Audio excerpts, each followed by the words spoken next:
I will be backing up the mutual funds. And I know that usually we in our meetings, the first thing that we do, the first longer presentation that we give is usually based on a current article, but we're gonna take some more time on that later on. So this is why we're starting with a more on-topic presentation on mutual funds.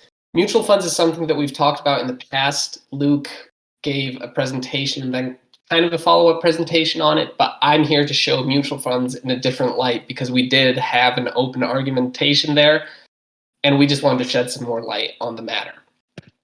So just to recap what a mutual fund really is, it's an assembly of stocks. So you have a portfolio which is actively traded. That means that portfolio managers are moving in and out of positions really quickly or more frequently to make sure that their performance is going well. That means that they're really, really trying to outperform other funds in order for them to get more money, for them to raise more money, for them to create more money with the money that they already have, and most importantly, to keep their jobs, because fund managers are really paid based on the performance of the fund. But they can also forego that option as well by really trying to raise more money into the fund. I am getting an echo from somebody, so can you please make sure that you're muted? Thank you very much. So what we have here is that a whole bunch of fund managers don't really care about the performance, but they just try to make money by outperforming the other competitors. And it's really something that becomes more egocentric. However, there's a whole bunch of funds out there. And when I'm saying a whole bunch of funds, I mean hundreds and hundreds of funds. And all of them have a different strategy because they have to differentiate themselves from the market. These strategies can vary from simple terms such as growth strategies, where you're looking for the most growth in companies, or a value strategy like Lead Pass Investment pursues, or it can be something more interesting. For example, art. You can invest in art funds, or you can invest in fundamental research funds where they really, really analyze companies. But it can get even weirder than that. For example, you can invest in funds tracking large ship movements, so the commodities that they transfer from point A to point B throughout the world, and based on the information that they gain, they can analyze the current market trends. You can also find funds that invest in wine, because as we know, wine gets better with age. So by knowing which wine year is going to be best, you can invest in that year and tailor it to your investment portfolio. Last but not least, there's funds investing in movies. Every movie needs to have a substantial budget behind it, so the money has to come from somewhere.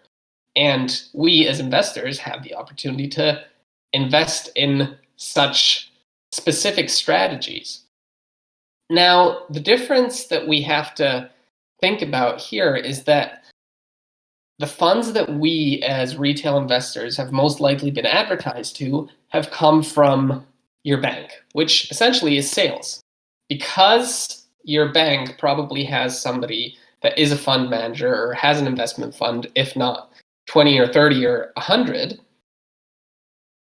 they're trying to sell you their fund. In which case they tell you about the best possible options and really want, by a click of a button, to transfer the money from your account to the internal product portfolio. Now, what happens here is that you invest your money and you get the opportunity to grow your money, but you don't really see the whole spectrum. And you have to consider that the fund you just transferred your money to might be in high competition with other funds within the bank or investment fund that your investment company that you're allocating your money to.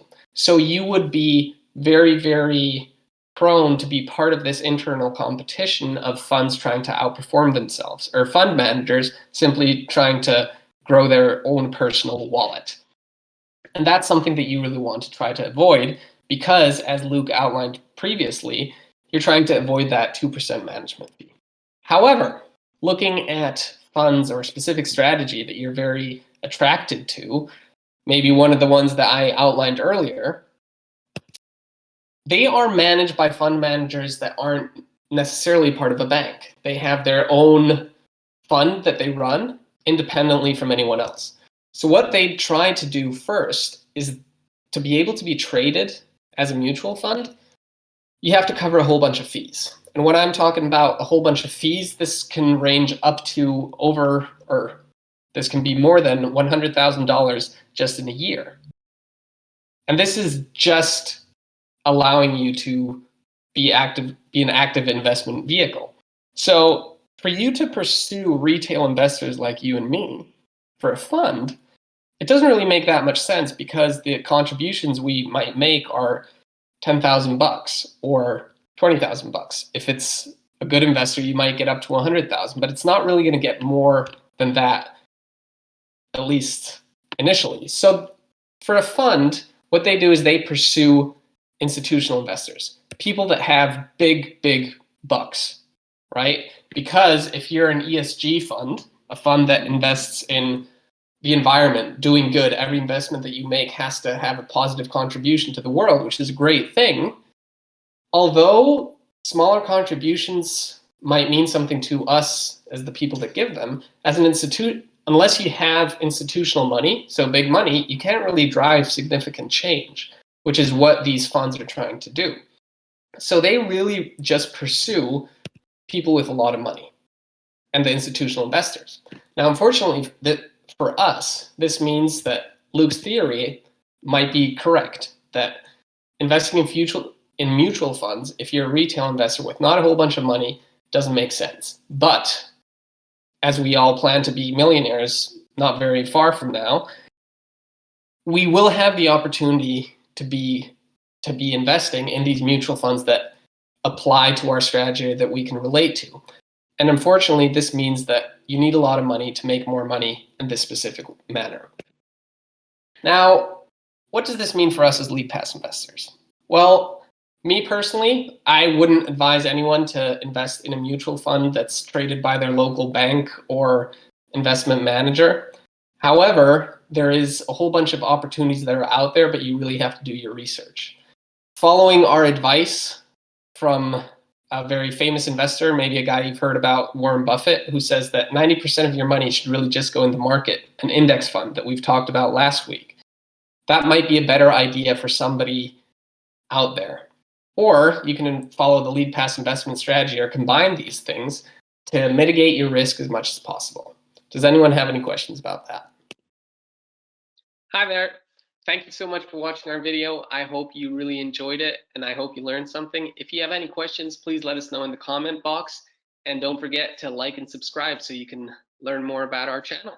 Thank you very much and see you next time.